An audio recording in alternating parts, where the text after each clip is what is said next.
Magandang araw mga kababayan. Ito na po yung araw na i-rescue po natin si Kuya Toto. Ito mga kababayan, lumalabas na po ang team tsaka ni Daddy Frankie si Toto at ng kanyang tatay, no?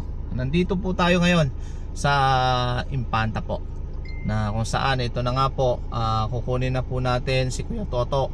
Kung napanood nyo po yung upload videos ni Daddy Frankie, eto na po yung araw na kukunin na po natin siya para idiretso sa Manila.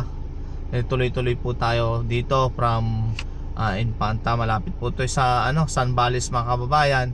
Idediretso na po natin ito sa gawing parte ng Manila para ipagamot itong si Tuto. Ito mga kababayan, isa na naman na tutulungan ni Daddy Frankie. Yan, sa ngayon mga kababayan, ito po, kinakausap pa si Toto. Inaamo kasi kung titingnan po natin, kanina pumayag po siya, pero ngayon parang nagdadalawang isip. Kasi alam nyo naman mga kababayan, kahit ganun po yung lagay ni Kuya Toto ay nakakaintindi po yan. Alam niya po yung nangyayari sa kanya. Ayun, dumadaan po siya ng depression. Kaya ito po, sinakay na po siya sa van. Ako naman ay ako po yung nagmamaneho ng isang sasakyan. Siyempre of course kasama ko si bunsong kapatid ni Daddy Frankie, si Boss JB Vlogs po. Makikita nyo po, nandyan po yung team. So naka-ready na po kami. After ng panayam kay tatay, sa tatay ni Toto, ay papatungo na po tayo sa Manila para doon po siya gamutin. Siyempre doon na natin yan paliliguan, bibihisan, pakakainin. Tuloy-tuloy lang po tayo mga kababayan sa walang sawa po na pagsuporta, pagsama sa mission po namin araw-araw. At paulit-ulit po namin sinasabi sa inyo po na maraming salamat po sa suporta nyo sa team kay Daddy Frankie. At lagi po namin sinasabi na kung wala kayo, wala kami. Kaya salamat sa pagyakap at lagi pong pagsama sa amin sa mission namin po sa araw-araw. Kayo po ang tunay na dahilan kaya po nagagawa ng team, kaya nagagawa ni Daddy Frankie ang isang bagay na to. Kaya ito, ready na po, nakasakay na si Kuya Toto. Alis na rin po tayo at magtutungo na po tayo sa Manila. Let's go mga kababayan, aalis na po tayo. Alright. Yan, picture taking pa si Boss JB dyan, no? Yan, no? Kung makikita nyo mga kababayan, maraming napapapicture kay Boss JB Vlogs. Nagbigay siya ng konting pang merienda po dyan. Titignan nyo po, yan. Ayan mga kababayan, picture taking yung nangyari yan sa mga nanay. Ayan po, kaway-kaway sa mga nanay po natin dyan. Hindi na po kami makalis-alis, gawa nung nandun na yung mga kasama po natin. Diba? Maraming picture taking. Maraming picture taking po na nangyari kay Boss JB po dito sa araw na ito. Of course, nagbigay ng pangmerienda po mga kababayan. So ito, tuloy-tuloy na po tayo. Mga kasi sa mga bata, kailangan paminsan-minsan magbigay tayo.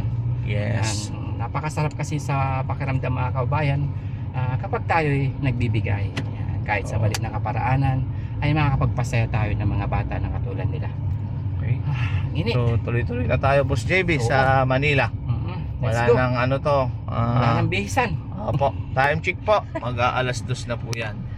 Ang haling tapat mga kababayan. So yan, tutungo na po tayo sa Manila. Siguro babiyahe tayo mula dito mga 5 oras, ha? Malayo-layo to. Dagat na yun mga kababayan. Dagat na yan, no? Yan, sa mga gustong mag-swimming. Yan, no? Oh, no, lalaking barko. Ay, anong tawag dyan? Bangka. Yan, dagat na po yan. Nasa po kami, pangpang ng dagat, mga kabahayan sa dagat. Kaya ito mga kababayan, tuloy-tuloy, walang pagod, di po inda yung init ng panahon.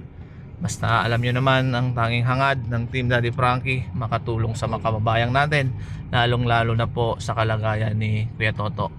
Pinagbawalan man tayo na mag-uwi ng Shelter. yes Huwag na iwi sa shelter. sa bahay. Wala na po kasi tayong shelter, Boss JB. So bawal na po tayo mag-uwi ng katulad ni Kuya Toto sa bahay. So tuloy-tuloy lang tayo. Ano kayang ano doon sa shelter na yun? Wala nang sana pagdating ng panahon, no? Sa inyong pag-like at pag-share, mga kababayan, ay kayo na po ang unang makakatulong. Sana darating ang time makapag-provide tayo ng doktor at nurses at ambulansya at kung ano pang mga kailangan na parang makapagpatayo ng sabihin natin hindi ganun kalaking ospital para sa mga katulad na nawawalan ng pag-asa. Sana pagdating ng panahon ay magawa natin yon sa tulong ninyo kay mga kababayan. Kayo po ang unang makakatulong at dahil sa gawa nila ng pag-like at pag-share. Yes. Yun ang magiging dahilan po para magawa namin yung pag-provide ng tawag dito, doktor, nurses, yung mga ambulansya, yan mga Caregiver. yun kasi yung mga Requirements. tawag dito, requirements ni Daddy Frankie. Kaya hindi talaga pag meron na yon, kukuha na madadala na natin sa bahay yung mga kaya ang gagawin ngayon ng Team Daddy Frankie, kukunin diretso sa pagamutan. Yan. Sa ngayon mga kababayan, sana darating ang panahon. Kaya maraming salamat sa inyong walang sawang pagsuporta na sana makamtan natin yung pangarap na yon para sa mga kababayan nating nawawalan ng pag-asa na kagaya ni Toto. Yan, binigyan ng pangalan, no? Itatago sa pangalang Toto ang kanyang pagkakakilanlan. yes. Yun basta gagawa pa rin ng Team Daddy Frankie para makatulong sa mga kababayan nating nawawalan ng pag-asa. Ayun, thank you so much. Ayan mga kababayan, tuloy-tuloy na po tayo.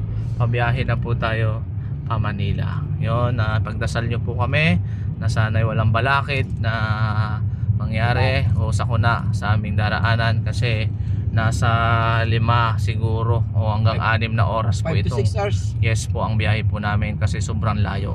Gagabi na po ang team. Hindi lang, palagay ko hindi lang kasi yung biyahe natin dito hanggang Pangasinan, na? Wala Yes. naman kasing daan dito na diretso sa Manila. Hindi, yung tawag dito, Skyway, expressway.